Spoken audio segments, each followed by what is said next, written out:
Hello guys, आप सभी का फिर से स्वागत है मेरे YouTube channel Raju web skill में। आज के इस वीडियो में मैं आप सभी को बताऊंगा टैली प्राइम के पार्ट 2 के बारे में। देखिए, इसके पहले मैंने बताया था कि टैली प्राइम सॉफ्टवेयर को कैसे इंस्टॉल करना है। इंस्टॉल करने के बाद जैसे ही आप इंस्टॉल कर लीजिएगा तो आपके सिस्टम में कुछ इस तरह से आपको लोगो यहाँ पे देखने को मिलेगा। यहाँ पे इस तरह से लोगो देखने को मिलेगा। तो इस वीडियो में मैं बताऊंगा कि टैली प्राइम सॉफ्टवेयर को कैसे ओपन करना है और उसमें ओपन करने के बाद टैली प्राइम सॉफ्टवेयर में कैसे हम लोग कंपनी को क्रिएट करते हैं। तो उसके लिए सिंपल क्या करना है, इस तरह से आपके सिस्टम में लोगो बन जाएगा। तो सिंपल आपको इस पर टैली प्राइम पे क्लिक करना है। जैसे ही आप क्लिक कीजिएगा तो इसका लोगो यहाँ पे देखिए देखने को मिल रहा है टैली प्राइम सॉफ्टवेयर का। और यहाँ पे इस तरह से कुछ इंटरफेस आपको देखने को मिलेगा। उसके बाद आपको क्या करना है, आपको इन 3 ऑप्शन पे एक ऑप्शन इसको छोड़ के इन 3 ऑप्शन पे आपको ध्यान नहीं देना है। कभी भी आपको सीखना है कंटिन्यू इन एजुकेशनल मोड पे, बिकॉज इसका रीज़न है कि आप इस पे टैली प्राइम सॉफ्टवेयर को अभी आप सीख रहे हो प्रैक्टिस के लिए। फिर सीखने के बाद किसी भी कंपनी में जाओगे तो वहाँ पे ऑलरेडी उन लोगों का लाइसेंस होता है, वो लोग बाई करके रखे हुए होते हैं सॉफ्टवेयर में, क्योंकि वो लोग काम कराते हैं। आपको यहाँ पे सिर्फ प्रैक्टिस करना है, तो इसलिए लाइसेंस टैली प्राइम का नहीं लेना है। आपको सिर्फ एजुकेशनल मोड पे ही प्रैक्टिस करना है। तो कंटिन्यू इन एजुकेशनल मोड पे आपको क्लिक कर देना है। अब जैसे ही कंटिन्यू इन एजुकेशनल मोड पे क्लिक कीजिएगा तो देखिए यहाँ पे इस तरह से कुछ ऑप्शन आपको देखने को मिल रहा है। क्योंकि ये मैंने पहले से कंपनी बना के रखा हुआ है, इसलिए आपको यहाँ पे देखने को मिल रहा है। आप जब इंस्टॉल कीजिएगा, ओपन कीजिएगा टैली प्राइम सॉफ्टवेयर को, तो ऐसा आपको नहीं दिखेगा, क्योंकि आपने इस कंपनी नहीं क्रिएट किया होगा, इसलिए आपको ऐसा नहीं दिखेगा। अब कंपनी क्रिएट करने के लिए यहाँ पे देखिए, यहाँ पे टॉप में क्रिएट कंपनी का ऑप्शन है। यहाँ पे आपको सिंपल क्या करना है, क्रिएट जो लिखा है इसके नीचे आपको देखिए यहाँ पे क्रिएट कंपनी है। तो इस पे कंपनी क्रिएट करने के लिए आपको इस पर क्लिक करना है। ठीक है, क्लिक करने के बाद इंटर प्रेस कर देना है। जैसे ही इंटर प्रेस कीजिएगा तो देखिए यहाँ पे कंपनी क्रिएशन करने के लिए एक डायलॉग बॉक्स ओपन हो जाएगा। ठीक है, यहाँ से आप कंपनी क्रिएट कर सकते हैं। तो कैसे क्रिएट करते हैं, चलिए हम लोग इसका स्टेप बाय स्टेप समझ लेते हैं। तो यहाँ पे दिया है कंपनी डेटा पाथ। देखिए, एक चीज़ मैं और आपको बता देता हूँ, कभी भी टैली में कंपनी क्रिएट करते हैं तो उसको सी ड्राइव में नहीं रखना है, क्योंकि सी ड्राइव में सारा सॉफ्टवेयर होता है। अगर बाय द वे अगर सिस्टम को जब भी फॉर्मेट कराइएगा तो सी ड्राइव में जितने भी सॉफ्टवेयर होते हैं वो टोटल क्या हो जाएंगे, अनइंस्टॉल हो जाएंगे। मतलब वो फॉर्मेट होगा तो टोटल डिलीट हो जाएगा। तो उसमें टैली में जो भी आपका डेटा होगा वो टोटल का टोटल डेटा भी डिलीट हो जाएगा। जो भी आपके रिक्वायरमेंट से रिलेटेड जो भी डेटा होगा वो टोटल का टोटल डिलीट हो जाएगा। तो इसलिए कभी भी अपने डेटा को सिक्योर करने के लिए टैली में सी ड्राइव में कभी भी इसको ना बनाए। यहाँ पे इसका पाथ यहाँ पे चेंज कर ले। ठीक है, तो इसका पाथ चेंज करने के लिए बैक स्पेस प्रेस कीजिए, ऊपर आ जाइएगा। ठीक है, उसके बाद आपको क्या करना है, इसको मिनिमाइज करना है टैली प्राइम को, और यहाँ पे आपको जाना है कंप्यूटर में। ठीक है, और इसमें से किसी एक ड्राइव को लेना है, और इस ड्राइव में एक फ़ोल्डर बना लेना है टैली प्राइम डेटा 5.0 या फिर कुछ भी नाम से आप एक फ़ोल्डर बना लेना है आपको। ठीक है, देन फोल्डर बनाने के बाद आपको क्या करना है, इस पे डबल क्लिक करना है और यहाँ पे जो पाथ आएगा इस पे आपको क्लिक कर देना है। और क्लिक करने के बाद इसको कॉपी कर लेना है इस पाथ को। ठीक है, इस पाथ को कॉपी करने के बाद आपको सिंपल क्या करना है, फिर से अगेन आपको टैली प्राइम वाले सॉफ्टवेयर में आना है, और यहाँ पे आपको सिंपल क्या करना है, कंट्रोल भी करना है। जैसे ही कंट्रोल भी कीजिएगा तो जो पाथ आपने कॉपी किया था वो ये पाथ यहाँ पे आ जाएगा। उसके बाद आपको इंटर प्रेस कर देना है। इंटर जैसे ही आप प्रेस कीजिएगा तो जो पाथ आपने कॉपी किया था यहाँ पे वो पाथ आपको देखने को मिलेगा। ठीक है, अब देखिए यहाँ पे सिंपल यहाँ पे क्या करना होता है, जिस भी कंपनी में काम कीजिएगा तो उसका कंपनी का नाम यहाँ पे लिखना होता है टैली में। अकाउंटेंट का जब भी काम कीजिएगा तो कंपनी का नाम, जिस भी कंपनी में काम कर रहे हैं उस कंपनी का नाम आपको लिखना होता है, क्योंकि उस कंपनी से आप सामान को ख़रीदते हैं, ठीक है, उस सामान को ख़रीदते हैं, फिर सामान को बेचते हैं, ठीक है। तो उसके लिए सिंपल यहाँ पे कंपनी का नाम देना है। जैसे मैं कंपनी का नाम दे देता हूँ राज। मैं यहाँ पे प्रैक्टिस के लिए कुछ भी नाम दे सकता हूँ कंपनी का नाम। तो आप भी यहाँ पे जो कंपनी में काम कर रहे हैं वही कंपनी का नाम देना है। यहाँ पे राज ट्रेडर्स मैं यहाँ पे लिख दे रहा हूँ, राज ट्रेडर्स प्राइवेट लिमिटेड, ठीक है।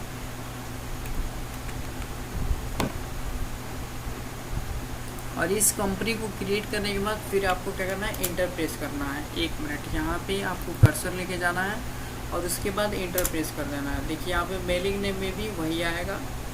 उसके बाद यहाँ पे जो कंपनी आप क्रिएट कर रहे हैं उस कंपनी का एड्रेस आपको लिखना है यहाँ पे। जैसे राज ट्रेडर्स प्राइवेट लिमिटेड आपने बनाया है तो उस कंपनी का एड्रेस कहाँ पे है, तो एड्रेस आपको लिखना है।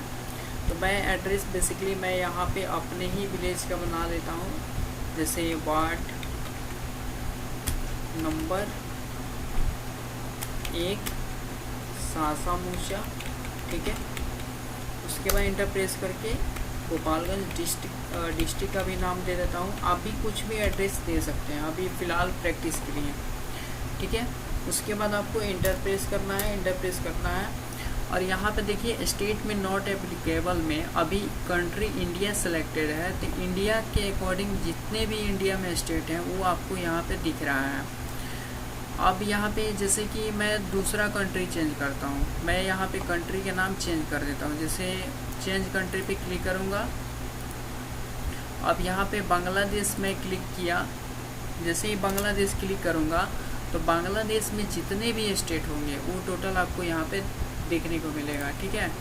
तो नॉट एप्लीकेबल में यहाँ पे क्लिक कर देता हूँ। ये देखिए नॉट एप्लीकेबल में क्लिक करूँगा तो बांग्लादेश यहाँ पे कंट्री सेलेक्टेड है। इसमें जितने भी स्टेट हैं वो आपको यहाँ पे देखने को मिलेगा। तो अभी फ़िलहाल मैं इंडिया में काम कर रहा हूँ या फिर इंडिया में अभी सीख रहा हूँ। तो आपको यहाँ पे इंडिया ही सेलेक्ट करना है, क्योंकि इंडिया से रिलेटेड ही आप अगर किसी कंपनी में आप काम कर रहे हैं इंडिया में तो इंडिया ही आपको सेलेक्ट करना है, ठीक है। अब इंडिया के अकॉर्डिंग नॉट एप्लीकेबल पे क्लिक कीजिएगा तो इंडिया का ही यहाँ पे स्टेट आएगा। 1 मिनट ऐसे क्यों नहीं आ रहा है, तो मैं यहाँ पे इंटर प्रेस किया, नॉट एप्लीकेबल पे क्लिक करूँगा तो ये देखिए इंडिया में जितने भी स्टेट हैं आपको यहाँ पे शो ऑफ हो रहा है। अब इंडिया के किस स्टेट में काम हो रहा है, तो जैसे बिहार है तो मैं बिहार पे क्लिक कर दूँगा क्योंकि बिहार की ही एक कंपनी है, ठीक है। उसके बाद पिन कोड आपको यहाँ पे देना है, जहाँ की कंपनी है वो किस विलेज में है, किस डिस्ट्रिक्ट में है। तो जिस भी विलेज या डिस्ट्रिक्ट में हो वहाँ का आपको पिन कोड देना है। जो मैं उस कंपनी का पिन कोड दे देता हूँ, ठीक है। कंपनी के नहीं, उस एरिया का पिन कोड मैं यहाँ पे दे रहा हूँ, ठीक है। उसके बाद टेलीफोन में कुछ भी मैं दे देता हूँ प्रैक्टिस के लिए, ठीक है, डेमो के लिए 6 7 8 9 10 2 4 6 2 8 10। फिर उसके बाद इंटर प्रेस करना है और यहाँ पे भी डेमो के लिए मैं दे देता हूँ 3 4 5 6 7 8 9 10, ठीक है। उसके बाद इंटर प्रेस करके फैक्स नंबर देना चाहते हैं तो दे सकते हैं। उसके बाद ईमेल भी मैं दे देता हूँ, कुछ भी डेमो के लिए मैं बना देता हूँ, ठीक है, gmail.com। इंटर प्रेस कर दूँगा। वेबसाइट देना चाहते हैं तो दे सकते हैं, अगर है उस कंपनी का वेबसाइट तो दे सकते हैं। तो अभी मैं प्रैक्टिस के लिए बना रहा हूँ, कुछ भी दे सकता हूँ, ठीक है। देन उसके बाद अगर वेबसाइट कंपनी का नहीं है तो उसके बाद फिर आप डेमो के लिए कुछ भी वेबसाइट का नाम दे सकते हैं। उसके बाद इंटर प्रेस करना है। इंटर प्रेस कीजिएगा तो फाइनेंशियल ईयर बिगिनिंग फ्रॉम, उसके बाद बुक्स बिगिनिंग फ्रॉम, इन दोनों में देखिए 1 अप्रैल 2024 है। कोई भी कंपनी का जो स्टार्टिंग ईयर होता है वो 1 अप्रैल 2024 आपको मतलब देखने को मिलता है। यही फाइनेंशियल ईयर होता है, इसलिए इस तारीख को कंपनी स्टार्ट होता है, ठीक है। उसके बाद आपको यहाँ पे जैसे इंटर प्रेस कीजिएगा तो बेस करेंसी सिंबल आएगा। तो अभी मैं फ़िलहाल इंडिया में अगर कंपनी क्रिएट कर रहा हूँ या फिर काम कर रहा हूँ तो करेंसी जितने भी उस कंपनी से रिलेटेड जो भी सेल होगा डेटा रहेगा वो टोटल रुपीज़ सिंबल में ही होगा, ठीक है। उसके बाद इसका फॉर्मल नेम रहेगा वो INR में ही रहेगा, ठीक है। जैसे ही आप एक्सेप्ट पे क्लिक कीजिएगा तो ये हमारा यहाँ पे यस और नो, फिर इंटर प्रेस कीजिएगा तो ये कंपनी क्रिएट हो जाएगा, सक्सेसफुली कंपनी क्रिएटेड सक्सेसफुली हो जाएगा। ठीक है, उसके बाद आपको यहाँ पे कुछ सेटिंग करना होगा। अब देखिए यहाँ पे कंपनी क्रिएटेड सक्सेसफुली होने के बाद enable the features as per your business need, मतलब इसको इनेबल करने के लिए, इस फीचर्स को इनेबल करने के लिए बिजनेस नीड के अकॉर्डिंग इसमें 3 सेक्शन बनते हैं। जैसे कि अकाउंटिंग एक है, एक इन्वेंट्री है, एक टैक्सेशन है। अकाउंटिंग में मेंटेन अकाउंट्स करना चाहते हैं या फिर नहीं करना चाहते हैं। अगर करना चाहते हैं तो आपको यस करना है, अगर नहीं करना है तो आपको यहाँ पे क्लिक करके नो कर देना है। इनेबल बिल वाइज एंट्री, मतलब इनेबल बिल वाइज एंट्री करना चाहते हैं या फिर नहीं, अगर करना चाहते हैं तो यस, अगर नहीं करना चाहते हैं तो नो कर सकते हैं। ठीक है, उसके बाद इन्वेंट्री है, जैसे कोई सामान हम लोग परचेज करते हैं फिर उसको सेल करते हैं तो मेंटेन इन्वेंट्री को यस करना चाहते हैं या फिर नो। यस करना चाहते हैं तो यस कर लीजिए, अदरवाइज़ नो करना है, नीड नहीं है तो नो कर सकते हैं। इंटीग्रेट अकाउंट विद इन्वेंट्री, मतलब जो भी अकाउंट है उसको इंटीग्रेट करना चाहते हैं विद इन्वेंट्री के साथ, या अगर करना चाहते हैं तो यस, अदरवाइज़ नहीं करना चाहते हैं तो नो। यहाँ पे फिर उसके बाद है taxation, enable goods and services tax GST, इसको जीएसटी के साथ ही रखना चाहते हैं तो यस इसको रखना है। Set alter company GST rate and other details, इसको अभी फ़िलहाल के लिए मैं नो रख रहा हूँ। और enable tax deducted at source TDS को भी नो करता हूँ, क्योंकि अभी फ़िलहाल इसको हमको नहीं समझना है, अभी जीएसटी को ही अभी रहने दे रहा हूँ, फ़िलहाल के लिए इसको अभी नहीं समझना है। ठीक है, आगे के लिए हम लोग इसको, इस प्रोसेस को समझेंगे। अभी मैं कंट्रोल ए जैसे ही करूँगा तो हमारा कंपनी सक्सेसफुली क्रिएटेड हो जाएगा। ठीक है, अब ये देखिए हमारा यहाँ पे name of company, date of last entry, यहाँ पे हमारी जो कंपनी है राज ट्रेडर्स प्राइवेट लिमिटेड, ये हमारी कंपनी यहाँ पे बन गई है। और करेंट इसका पीरियड जो दिखा रहा है यहाँ पे देख लीजिए 31 मार्च 2025 और 1 अप्रैल 2024। ठीक है, ये हमारा एंडिंग डेट होता है, ये हमारा बिगनिंग फॉर्म डेट होता है। ठीक है, तो इसका करेंट डेट ये है, करेंट पीरियड ये है। और यहाँ पर डेट ऑफ लास्ट एंट्री, मतलब कोई भी अभी एंट्री नहीं हुआ है इसलिए यहाँ पे आपको नहीं दिख रहा है। ठीक है, अब इसके बाद हम लोग इस मेनू को हम लोग समझेंगे नेक्स्ट वीडियो में। अभी के लिए फ़िलहाल बस यही हम लोग का कंपनी क्रिएट करना था। कंपनी मैंने बताया कि कैसे कंपनी को क्रिएट करना है। नेक्स्ट वीडियो में हम लोग पहले इसके मेनू के बारे में समझेंगे कि इस पार्टिकुलर सारे मेनू का मतलब होता क्या है और इसका क्या क्या काम है। तो फ़िलहाल के लिए मैं इस वीडियो को यहीं पे एंड करता हूँ। चलिए मिलते हैं नेक्स्ट वीडियो में नेक्स्ट टॉपिक के साथ। तब तक के लिए बाय, टेक केयर।